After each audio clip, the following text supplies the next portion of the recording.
She's back. Clementine's new chapter begins. Under the cover of night, Clementine approaches a weathered building, moonlight reflecting off the clouds overhead. With a creak, she pushes open the door, her crutches providing support. Inside, she finds someone crouched over a pile of supplies. Later, she sits against the wall, a wistful expression on her face. "This would be so much easier if I still had that car," she mutters, her voice tinged with regret. Clementine chews on a ration, frustration etched on her face. "How am I supposed to get anywhere at this pace?" she wonders aloud. Her hand clutches a worn map tracing a path along the Appalachian Mountains. Every step hurts, she thinks, her voice heavy with exhaustion. Later, wrapped in a blanket, she rests wearily against the wall, clutching a knife. Finally, she drifts into sleep, her hand resting gently on the long hair of someone beside her. "Clementine!" Lee's voice booms with urgency. "Get back!" Little Clementine reaches out toward the voice, her face a mixture of hope and fear, as walkers close in around them. Lee scoops up Clementine into his arms, and they run, desperately trying to outpace the horde of walkers closing in around them. "Lee!" Clementine cries, her voice filled with terror. Clementine sits up, startled, her eyes wide with fear as the shadows around her seem to echo the nightmare. Clementine throws off the blanket, her face set with determination. "Screw this," she says, and heads out into the night beneath a sky lit by a full moon. As she makes her way through the dense woods, she pauses, hearing a noise in the distance. Her expression is cautious and alert. She travels deeper into the woods as a walker lies still among the fallen trees. Clementine's expression is determined as she moves with purpose. A walker stands motionless, its eyes blank. She walks along a path leading toward an industrial complex. Clementine washes a skull she finds in a pond, wincing as she accidentally splashes water on herself. Later, sitting on the ground, she clutches the skull to her chest. "It's not!" she cries out, her voice filled with despair. Clementine pauses at the creek, a thoughtful look on her face. "It is," she says quietly. Further downstream, a group of women are gathering water. "It's really not," one says, unconvinced. "What do you know?" "Lay my provers home. In the Mort 9's betting stirrings." As Clementine continues, she spots something. "Oh shit," she says under her breath. Above, one of the women pauses, alert. "Did you hear that?" "Who's there?" another demands, raising her weapon. "Over there, by the rocks." Clementine raises her hands in a gesture of peace. "I'm just passing through," she says, her voice calm. "I don't mean any harm. I'm just going to be on my way." The woman holding the rifle eyes her suspiciously. "She made a sound, though, like she wanted us to notice her."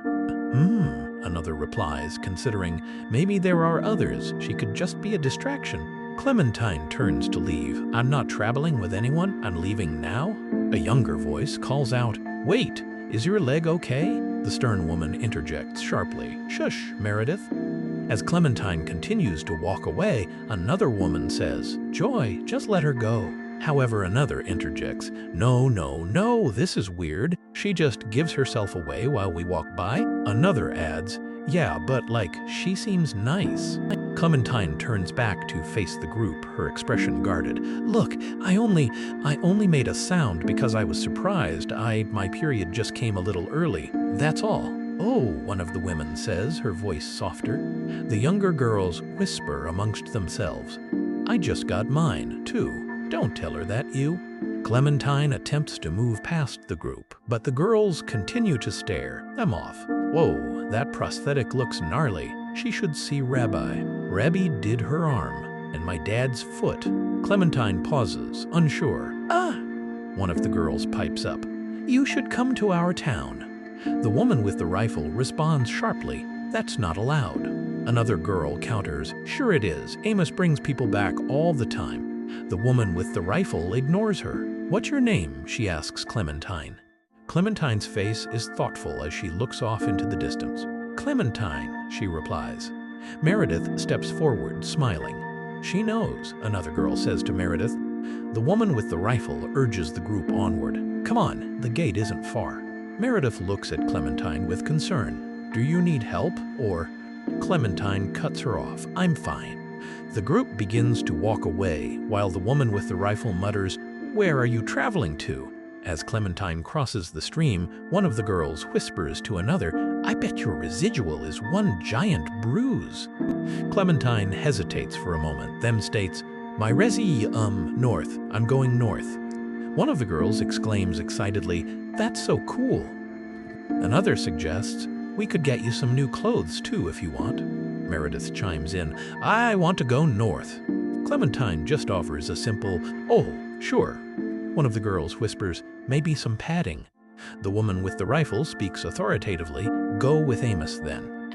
Meredith asks hopefully, "You think they'd let me?" The woman replies flatly, "No." Meredith protests, "But I have to take her to Rabbi." The woman sighs, "Meredith," another woman urges softly, "let her go." The woman with the rifle replies curtly, "Fine." As Clementine continues forward, the woman with the rifle states, "We have to just drop her off. Our patrol isn't over yet." Clementine then follows the group of women toward a gated compound. As Clementine approaches the gate, Meredith calls out, "Hey, Papa." An older man sitting by the gate looks up. "Who's that with you, Pumpkin?" The riflewoman answers, "Clementine. She needs to see Rabbi." The older man replies, "Ah, Rabbi, he knows what to do. Come on, dear, don't mind the entrance procedure." The riflewoman tells Clementine, "This way, dear." Another man approaches Clementine and says, "Ask to see her bag, John. Small weapons are fine, but no firearms." John steps forward. Could I see your bag, please, miss?" The woman with the rifle smiles reassuringly at John. "John here is still in training. You're doing great, son." A woman with an eye patch requests, "Arm out." At a checkpoint station, a man asks, "Name and length of visit, please." As Clementine enters the town, someone calls out, "Clementine, over here." Walking into the town square, Clementine surveys the bustling settlement, filled with people engaged in their daily routines, her expression cautiously optimistic. As Clementine is led further into the town, one of the girls asks, "What's it like on the road? Are there lots of devils and stuff?" Clementine replies simply, "It's like it always is." Another girl asks, "You've been here a while?" Yeah, my whole life," she replies. They approach a building and walk through the doorway. Rabbi is looking through the window at someone. Well, who's this?" Rabbi measures Clementine's leg. "I'll just get your measurements, then I can get started. It may take into the night." Clementine replies, "I can wait." Rabbi wraps the bandage on Clementine's leg. "Let's wrap this better, shall we? Watch how I do it. You see the figure 8? Not a bad design, dear, but this looks terribly uncomfortable. You need to be washing and redressing much more often, dear. Our supplies are a bit low, but I can give you some gauze." Clementine asks, "Why would I need to wash it?" Rabbi sternly replies, "Infection. It's always a risk for you." Rabbi opens a cabinet, searching for supplies. "I don't have any soap. Now that I have. And here." He hands Clementine some willow bark. "Chew on this. Some willow bark. It'll help with the pain, just a bit." Clementine, watching Rabbi work, asks, "How do you know all of this?" Rabbi replies, "I got lucky. I was just a dentist, but a prosthetist lived with us a while and taught me what she knew. She is no longer alive, and I'm her poor substitute."